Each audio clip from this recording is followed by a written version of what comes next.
a public hearing to be scheduled on a proposed ordinance amending section 114-136 and section 114-236 of the Code of the City of Petersburg, changing the method of measurement of water from cubic feet to gallons.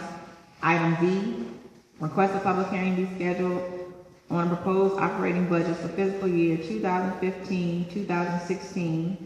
Request a public hearing to be scheduled on proposed disposition of publicly owned properties addressed as 1206 Hinton Street, 1162 Hinton Street, 1203 West Washington Street, and 1157 West Washington Street. Suggested date for the public hearing is April 21st, 2015. All right. Any questions, or is there a motion on the floor to set a public hearing? Councilman Moore.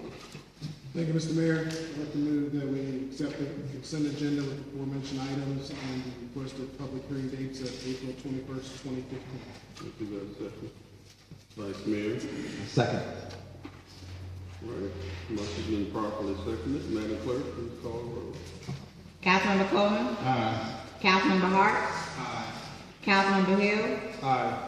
Councilmember Moore? Aye. Councilmember Wilson Smith? Aye. Vice Mayor Kern? Aye. Mayor Myers?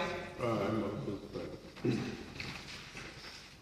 The next item, item 7, public hearing. In accordance with the rules of council, public comment will be heard before discussion by council. Once discussion has started, no further input from the public will be accepted, and each speaker will be limited to 3 minutes.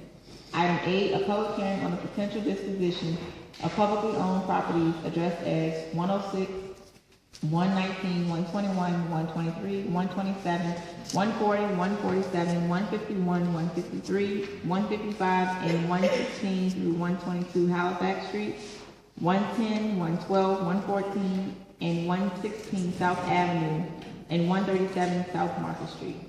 Mr. Taylor.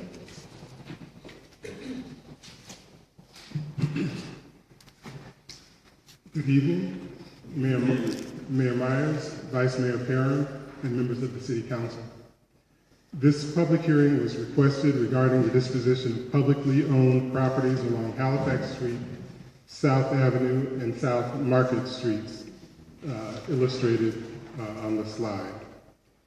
Although the proposal previously considered has been withdrawn by the developer, we would like to continue with the public hearing in the event the developer submits a revised proposal or another proposal is submitted at a later date. These are the properties. There is a total of 16 properties, approximately 71,000 square feet or 1.54 acres. This is the area, and this is also an illustration of the properties.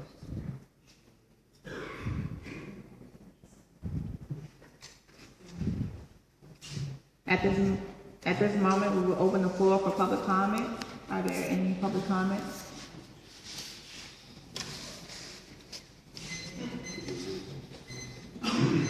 Hello, I'm Charlie Cuthbert. I live at 132 South Adams Street here in town. I guess first, kind of a matter of procedural protocol, I'm a little baffled as to how we can have a public hearing on a proposal when there is no proposal. I think we need to have a proposal to comment on rather than just a generalized possibility that under some circumstances, for some possible use at some future date, the city may dispose of this property. Second point, if and when you do dispose of this property, I would ask that you consider putting it in a PUD so that you will have more control over the ultimate use, just as you did on the property on Time Street, I believe at the last meeting of council, and as has been done in the past by City Council for the Titmus property and for the Perry Street property. Otherwise, when you cut the property loose, you lose control over it if you don't have it in the PUD. But turning to the merits of the proposal that has now been withdrawn. If it comes back in any kind of low-income housing tax credit form, as it was, as I understand it, I hope you will vote against it, because I think it's disrespectful of the businesses that have stayed with Petersburg through thick and thin and are doing a good job as anchors in that little community. I think it's disrespectful of the important black history, commercial black history in that area, including the Rialto and all that that area means to the African American community. And I think it is disrespectful of the Petersburg taxpayer to bring yet more low income into Petersburg. So for those reasons, if this project comes back, I hope you'll vote against it. But I also hope that if it comes back, you'll have a public hearing. And if it comes back, you will insist that any disposition be in the form of a PUD. Thank you.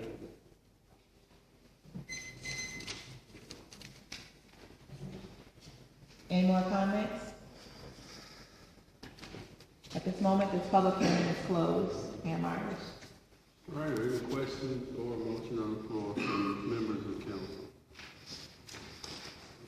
Councilman Moore. Thank you, Mr. Mayor.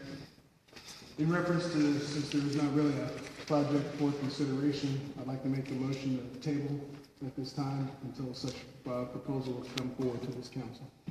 Is there a second? Councilwoman Wilson-Smith? Second. Motion has been seconded. Madam Clerk, you call the roll.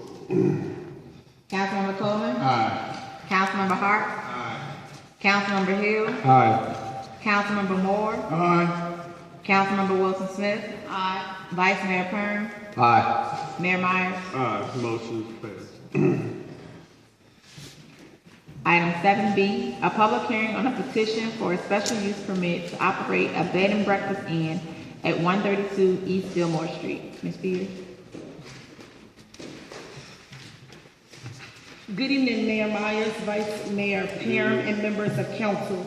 The application for your consideration this evening is a special use permit request of Randy and Kimberly Nagel to operate at the address of 132 East Fillmore Street, a bed and breakfast inn. The property is zoned R3, and so is all the property around it.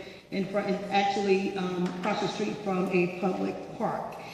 The zoning ordinance says that you can have a bed and breakfast inn so long as planning commission have a public hearing and then it comes before city council for approval. On March the 4th, 2015, the planning commission reviewed the application and approved it.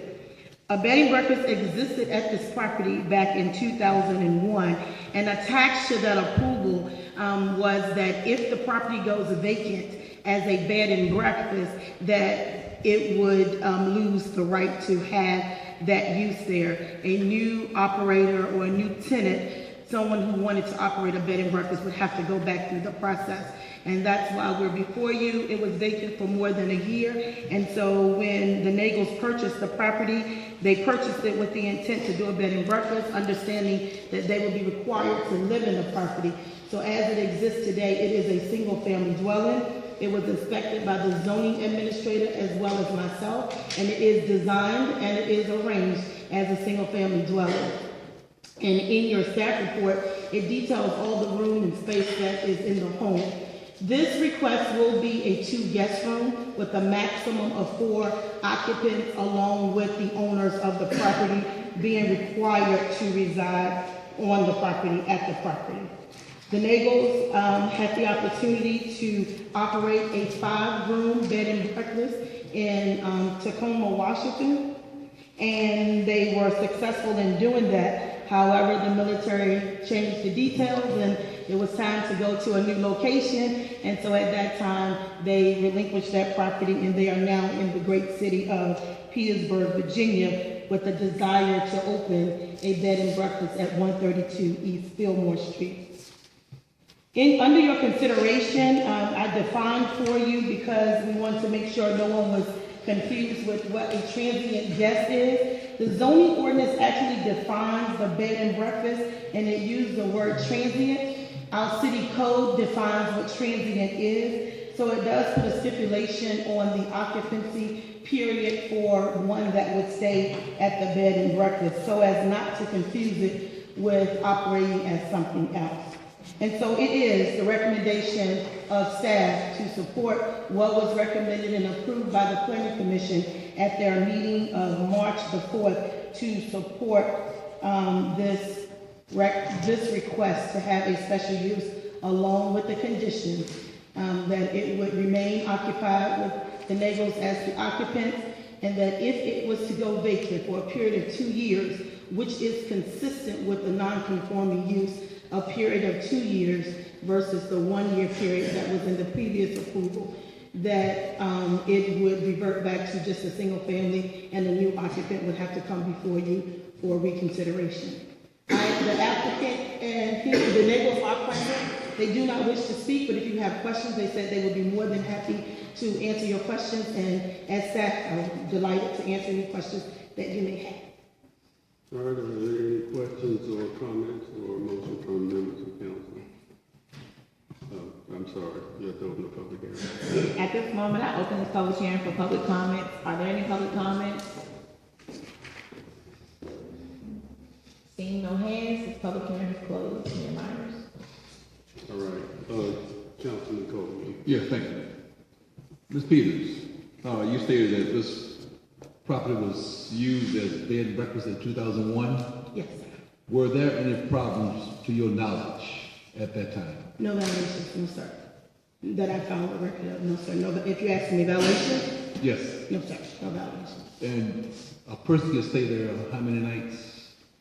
Was there You a limit? can stay up to 90 days. It can be considered a transient guest. Up to 90 days. Up to 90 days. Thank you.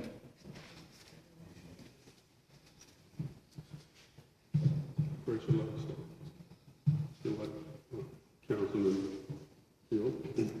I'd just like to thank you all for moving back to the area, and thank you for your service. All right, any questions, or is there a motion on the floor?